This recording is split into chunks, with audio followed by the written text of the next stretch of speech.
الأربعون النووية للإمام أبي زكريا يحيى بن شرف النووي.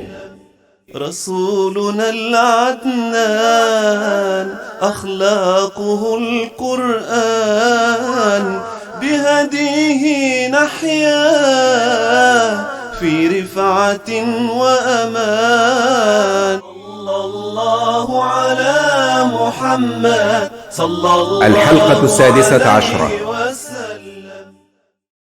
عن أبي هريرة رضي الله تعالى عنه أن رجلا قال للنبي صلى الله عليه وسلم: أوصني.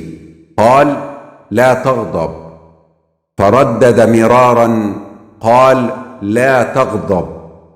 رواه البخاري. صلى الله على محمد صلى الله عليه وسلم. الأربعون النووية للإمام أبي زكريا يحيى بن شرف النووي. رسولنا العدنان أخلاقه القرآن، بهديه نحيا في رفعة وأمان. صلى الله على محمد صلى الله عليه وسلم.